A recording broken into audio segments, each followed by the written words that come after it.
வெற்றி தூண்கள் எதிரி நாடுகளை வீழ்த்திய பிறகு அரசர்கள் செய்த அந்த ஒரு காரியம். அரசர்கள் பார்த்தீங்கன்னா தங்களுக்கு அடங்காத அரசர்களை அடக்கி திறம்பெறவும் நாடுகளின் ஆட்சி பரப்ப விஸ்தரிக்கவும் படைகளை நடத்தினார்கள். அப்படி படை நடத்தி வெற்றி அடைந்த பிறகு பகைவர் அரண்மனையை கொள்ளையிட்டும் அதை அழித்து தீக்கிரையாக்கியும் ஆர்ப்பாட்டம் செய்வார்களாம். தங்கள் வெற்றியின் அடையாளமாக சாதனை அல்லது முக்கிய நிகழ்வை கொண்டாடும் வகையில் நெடிய தூணை நட்டு அதில் தமது வெற்றியை பொறிப்பது உண்டாம்.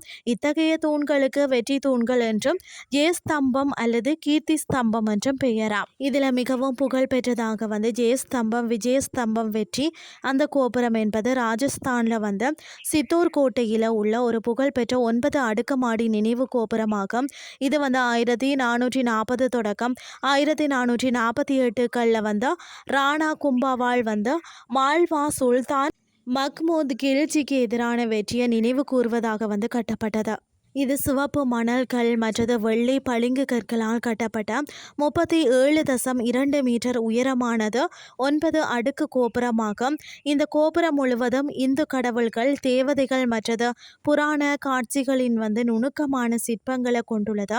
157 குறுகிய வட்ட படிக்கட்டுகளை கொண்ட இந்த கோபுரத்தின் உச்சியில இருந்த சித்தோர்கர் நகரின் முழுமையான காட்சியை காணலாம்.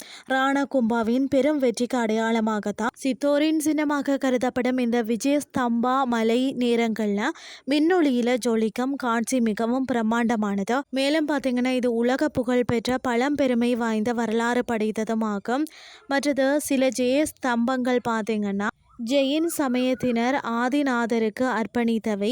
இவை கனககிரி என்றும் அழைக்கப்படுகிறது. தமிழகத்தில் சில கோயில்கள் முன்பு ஜெயஸ்தம்பங்கள் இருப்பதை காண்கிறோம்.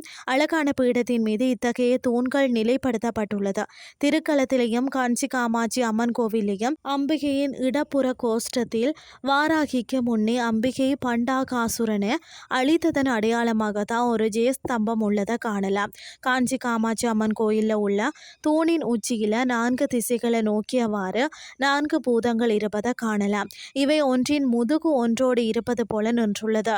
இன்றைய கிறிஸ்டி உங்களுக்கு பிரயோசனமாக அமைஞ்சிருக்கும்னு சொல்லி நானும் நம்புகிறேன். இதே மாதிரி மற்றொரு கிறிஸ்டின் வாயிலாக உங்களை சந்திக்கிறேன். நன்றி.